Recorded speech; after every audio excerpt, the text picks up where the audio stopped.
Посещение Дома культуры сельского поселения Кантышева введено в эксплуатацию в 2017 году. Махмуд Али Калиматов ознакомился с планом мероприятий, перечнем существующих проблем и поинтересовался уровнем их загруженности. В целом, приоритетные задачи для полноценного функционирования центров культурно-массовой и просветительской работы, обеспечение материально-технической базы и штата компетентных сотрудников. По словам директора Вахи Индиева, в ДК есть клуб шахматистов, библиотека с фондом 16 тысяч книг. Что Веру читаете? Художественную литературу. Краеведческую литературу. Да, краеведческую литературу. Есть фонд Сороса, золотой фонд есть. Здесь функционируют кружки хореографии, вокального мастерства, декоративно-прикладного искусства, ИЗО и бисероплетения. По пути поймал лягушку около пруда. Умничка. Осмотрев ближайшую территорию, глава региона отметил, что жители должны проводить общественные работы по благоустройству. Глава сельского поселения, вы должны каждый метр здесь знать, ходить вот пешком, что за здание, что у вас тут дети даже не заходят, да? Заходят. И Практически каждый вечер здесь наполнено, играет. руки оторвать будем. Кто это сделал? Вот это детская площадка, а между ними бурьян растет. Чего? Это тоже нужны деньги большие. Нет, сейчас это суббота. Когда вы? Какую субботу? Вы 20 раз субботу должны были собрать. Вот стоит школа, да, как будто бы она стоит где-то на окраине где-то. Надо как дома смотреть. Следующим объектом посещения стал Дом культуры в сельском поселении Далаково, введен в эксплуатацию в 2018 году. По словам заведующей Зины Манкиевой, их работу затрудняет дефицит инструментов и квалифицированных кадров. По штату необходимо 17 человек. Фактически свои обязанности исполняют 3 работника. Штат не укомплектован в связи с отсутствием финансирования. Оба учреждения Назрановского района объединяет проблему удаленного расположения и отсутствия соответствующей инфраструктуры. Они находятся на окраине сел и становятся недоступными для их жителей. Родители по соображениям безопасности не отпускают детей и ограничивают их занятия в вечернее время. Так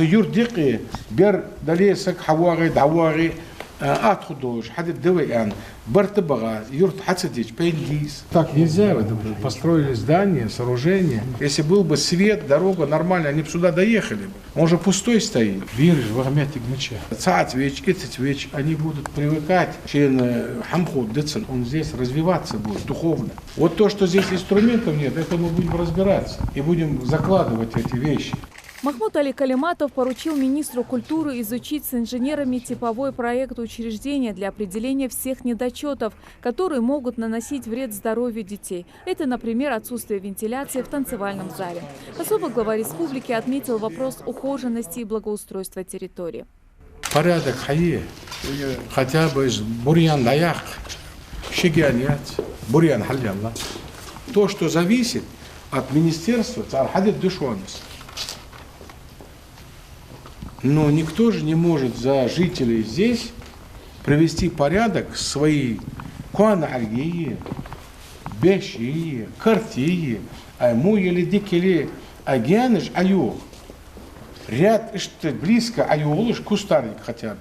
Построили здание, 18 человек надо сотрудников, да? 17. Инструментов нет, этого нет. Бермычаорды.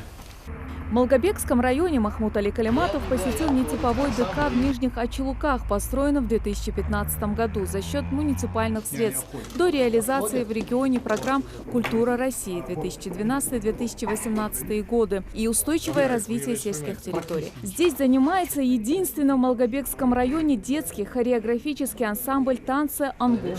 Это Дом культуры первый, который строился за счет средств районной администрации. Вы сами это не нацпроект. И люди приходят. Люди приходят, работают, особенно дети. Потому что здесь в данное время функционирует только 2 кружка. Это хореография, которой я сам лично занимаюсь. А здесь нету инструментов никаких. Но чтобы вот содержать ансамбль, вот чисто детский ансамбль, если взять, мне минимум даже 6 человек нужно. Это 2 балетмейстера. А сколько человек у вас? Я один, еще один человек, и гармонистов 4 человека наших. культурно-досуговом центре сельского поселения Зязиков-Юрт, открытом в 2018 году, глава Ингушетии обратил внимание на разнообразие кружков и увлечений для детей и молодежи села. Директор Дома культуры провела экскурсию для главы республики по учреждению, особую ценность в котором представляет музейный уголок с коллекцией оружия времен Великой Отечественной войны. Реликвии найдены при раскопках непосредственно на месте, где велись ожесточенные бои на холмах Малгобека. Экспонаты были представлены на безвозмездной основе поисковым отрядом «Малгобек», названным в честь города-героя, и после проверки на безопасность выставлены в музее памяти ДК. На сегодняшний день нас 6 человек тут работников. У нас часто и концерты, много мероприятий здесь проходят. Вот и глава района в курсе. Вот, например, синтезатор стоит. Есть несколько гитар. Есть еще синтезатор, баян. По итогам контрольной проверки руководитель субъекта поручил Министерству культуры и архивного отдела республики разработать концепцию развития культуры в Ингушетии, в которой будут указаны основные проблемы и план по их устранению. Он указал на необходимость внести в данную дорожную карту решение проблем культурно-досуговых центров. Глава Ингушетии гарантировал поддержку со стороны руководства региона в вопросах оснащения домов культуры, материально-технической базой, решения потребностей в музыкальных инструментах и костюмах для детей. Светлана Томова, Хусен Гагиев, Юсуп Ханиев, Рахман Суров. Новости 24.